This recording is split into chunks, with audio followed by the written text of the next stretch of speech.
Morning, guys. Mark Ferrasci, Protect Dog Training with Bullet. Now, yesterday, I didn't get it on film. I've been trying to film everything I'm doing with him, and I just wasn't thinking, and I wanted to try to, I was done working with the dog, and I was at a certain place with him, and I pulled out the crate, and I started trying to get him to go in the crate. And I put a little bit of pressure behind his neck and kind of tried to get him to put his head in. A little bit forceful, a little bit of pressure. And he went off on me. He went from 0 to 101, 1,001, and nothing flat. He was going to eat me. Luckily, I've been doing this for enough years. I'm not too unfamiliar with things like this. You got to have your hands in the right place. You got to always expect the unexpected. It's one of the most important things as a dog trainer that you do, because no matter how much you feel that your gut's in the middle of it and your thinking process is there, when you least expect it, something's going to happen. And that's very true. Let's say environmental. I go out in public and I've got all these different things going on around me, all these people, and when you least expect it, you're going to have a situation. I've got a park down the way over here. That's a big, beautiful park. There's hardly anybody over there, and I could use it. But the outside community is the type. I haven't seen any dogs lately, but that I can almost imagine in my head and foresee all of a sudden a bunch of pit bulls running free. You know what I mean? Because you're in an urban environment that makes it so that this stuff happens. And when you least expect it, here comes a pity, or here comes another dog in on you. I mean, you never know what's going to happen. You got to keep your mind in the middle, is what it's called. Meaning, this came from one of my mom, horse person, that would always say this to me when she was teaching me how to ride and starting to train horses when I was a kid. And when she would say things, she would say, keep your mind in the middle. What does that mean? It means you got to keep your concentration and always expect the unexpected, because horses are like that. You'll go and all of a sudden they'll see something, they'll spook at it, and they jump sideways. And if your mind is not in the middle, you're going to get your ass thrown off the horse, right? So it's a horse term that I've learned, and that's what I'm trying to tell you in the dogs.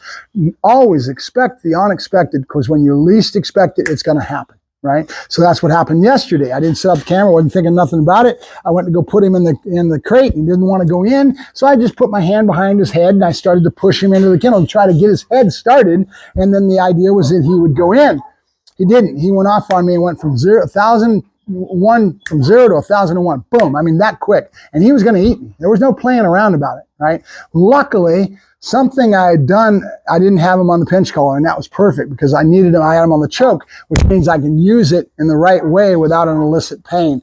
Okay, if you have a pinch collar and you try to hang a dog up or put him up in the air to try to control a situation, that pain is going to flood the brain. It's going to make it counterproductive. It's going to make it 10 times worse, and you're not going to have a conducive situation where the dog's going to learn and grow. There's a reason that these slip collars and these slip leashes take the air away from the dog. The reason that they're being used is because the brain goes to a different place when there's not that flood of pain, right? He can't breathe, and so he settles, his brain settles, and he waits to go ahead, and then you can slowly put him back on the ground and deal with the situation. He learns and grows from it in the right way. The flood of pain coming from a pinch collar is totally counterproductive.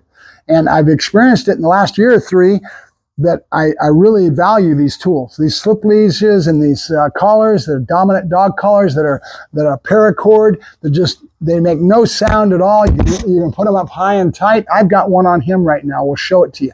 But I want to get back into this crate situation. So their owner didn't put him in a crate. Crates are so important to our development of our dogs because as puppies, we keep them out of trouble by putting them in crates.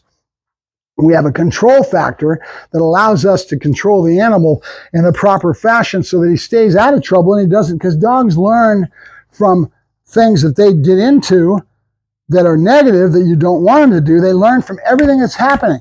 So if they get out there and the ground is wet and they start digging and they start to enjoy it, boom, all of a sudden the behavior comes in and now your dog's digging up your friggin' whole yard, right? So these control factors, leashes, collars, slip leads, they're all control factors. They give us the ability, the tools that we need to work with that animal. The crate is just as important, if not more important, than anything else you have in your environment, right? Very important. Because I can use it to control the dog in such a way that he doesn't learn bad behavior because he's contained, he's in control. When I'm not paying attention, I'm cooking, dog slips off, goes to the bathroom behind the couch. That's the sort of thing we're talking about. Put him in a crate, generally, the dogs are very clean. He is a very clean dog. He has not fouled in his kennel once since he's been here, which means he has a development with an owner that's very clean and expects that out of his animal. So his conditioning is such that he's holding his bowels. I've got to take him out 3 or 4 times a day, make sure I give him the chance to go to the bathroom. I've got some hot dogs. I'm going to take him in there. I'm going to throw it in. I pinned the cage out, and I'm going to let him get used to it and just be, I'm going to 2, 3 days, 4 days, and I'm not going to push him. He's going to learn to enjoy that because it's going to get warm out here. Hopefully he'll start using it, and we'll get there. I'll get him through it, but it's basically I'm letting him, because again, yesterday when I just tried to work him through it, boom, he went off on me, right? These guys do not suffer fools lightly, and I've been doing some methods that are bringing some things out. Remember, pressure creates diamonds. And that's kind of, if you know what you're doing, you use pressure in a lot of different ways. Good boy. Yes, good boy. I got no bubbles. Yes, good boy, good. Now I'm going to put him on the slip collar in case he goes off on me, but I'm not going to try to force him into that kennel. I'm just going to walk in and be a good guy, huh? Yeah. Good boy. So food draws a lot more because he didn't eat last night. After our episode, I decided I'm taking food away from him and I'm only going to feed him out of my hand in a general sense. I'll feed him probably this morning, but I'm going to start making the draw of food go up by reducing the amount of food, feeding him out of my hands, that kind of thing. Yes. Good boy. You ready, ready? You ready, ready? Let's go. Come on, let's go. Yeah, good boy. He's on the slip lead. And these slip leads I'll have to do a whole video on them at some point and let you understand and learn why they're so advantageous to us as working dog trainers. Remember, I am a balanced dog trainer. That means I use aversive and I use positive. I use positive a lot. Good boy, good. Yeah, go. Good boy, good. You're all right. Good boy. Good boy, good. Yeah. You ready, ready? That did the bubbles. That did the babies. Now, I'm not going to worry about it. I'm going to leave him in here and let him do it on his own. He's going to go in there on his own to get those hot dogs. And I'll keep just doing that. Every time I go in, I'll throw some hot dogs. I'll bring up his food until he ends up going in there because he wants his food. I may put his food bowl in the back of the kennel in the box, right? I may do all kinds of little games so that I'm not trying to force him and push him into that kennel because he's already showed the nature that he will come back on me, right? So that's what's important. Good boy. You're all right. Good boy. So I'm just going to leave him. He can go and get those hot dogs, and I'll come back and forth today looking to see if he's eaten them, which he will. And then slowly but surely, he'll get used to this little throw that I'm doing and going into it. I want him to go in when he's told and come right back out. No harm, no foul. Learn to be in a kennel. A crate. They're so important for our overall development of dogs to keep them out of trouble.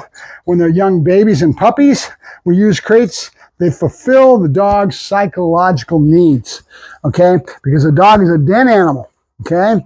You've heard me talk about it again and again. And once you get them used to that, that becomes a security blanket. They love it. That becomes their place, and they will, and so now I have a tool that I can use, one, to keep them out of trouble when I'm not around or I'm not paying attention. And then secondly, if I ever have an emergency, where I've got to get him out of here because we just had a fire yesterday. It could have come down the hill and could have pushed me out of here, and I would have had to bug out. Get out of here, take all your animals, get them all into crates, and go somewhere that's going to be safe for them for a couple days till it all blows over and things go back to normal. But if I don't have a dog used to the crate, trained to be crate trained, I don't have that tool to use in an emergency situation where I need to bug out. I can't load him in that kennel right now. I can't go over here. We tried yesterday. What happened? The dog was going to eat me that quick.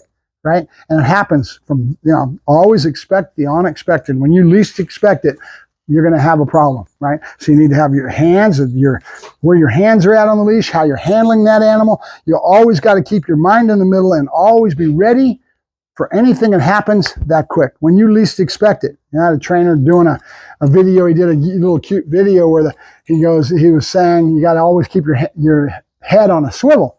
And that's what I do. When I go out in environment, I'm always being aware of everything going on around me because you never know. And when you least expect it, something that is unexpected is going to happen to you. So I call that be ready for the unexpected, right? When you least expect it, that's what's going to happen. All right, a couple more hot dogs. Huh, Bubba? Huh? Yeah, good boy. Good. You ready? You didn't go in there and get those. You didn't get them. You didn't go get them. Go get them. Get it. Good boy. All right, we're done. All right, I'm going to leave those and he can get them on his own and come back to it in 10, 20 minutes. Talk to you later. Mark Ferrasci, Protect Dog Training, signing off. Have a good day, guys.